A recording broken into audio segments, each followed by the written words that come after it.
Welcome to our channel. Today you will hear a real story that happened in one of the abandoned sanatoriums of the Soviet Union. Dark, disturbing, detective. If you like such stories, be sure to like and subscribe to the channel. This is the best support that helps us create even more interesting content. Let's go. Story: The Secret of the Abandoned Sanatorium. The case of Ivan Larionov. The town of Novozerny was unremarkable. A small population, a quiet atmosphere, old houses. But in the forest, a couple of kilometers from the center, there was a building that the locals did not talk about out loud. Once it was an elite sanatorium named Chekhov. After an accident in 1977, when a fire broke out in the building and several people died, the sanatorium was closed and the documents were classified. In 1985, a 17-year-old boy named Sergei Larionov disappeared in the city. Calm, smart, with an interest in history.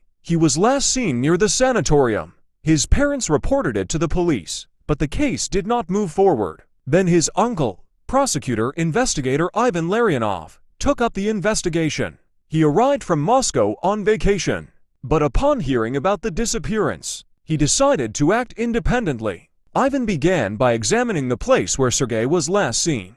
On a forest path leading to the sanatorium, he found a scrap of a notebook. It had a diagram of some room.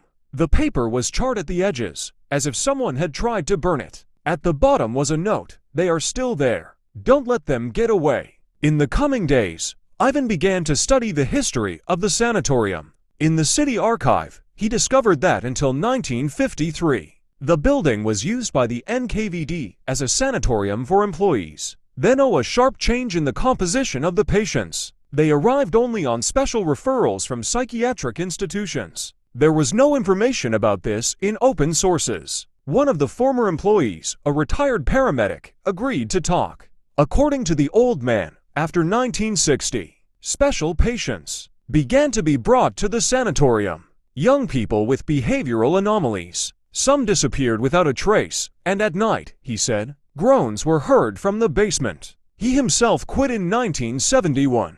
When he saw the sanatorium Dr. Borovsky carry the body of a teenager along a secret corridor into the forest, Ivan decided to enter the building at night. With a flashlight, a weapon, and an old diagram in his hand, he crossed the overgrown path. The sanatorium greeted him with an eerie silence. The walls were covered in mold. The window panes were broken, and the remains of medical equipment were scattered everywhere. In the basement, he found a door with a bolt. Behind it was a room with an operating table, cabinets with records and photographs. Sergei was on one of them. Signed, Subject Number 31, Alpha Level. This meant that someone was continuing the experiments. There was a secret hatch in the corner. It led to a tunnel that went underground. Ivan walked for about half an hour until he came to a small cell where he found his nephew. Sergei was alive, but exhausted. He said that he was lured there by a man in a military uniform,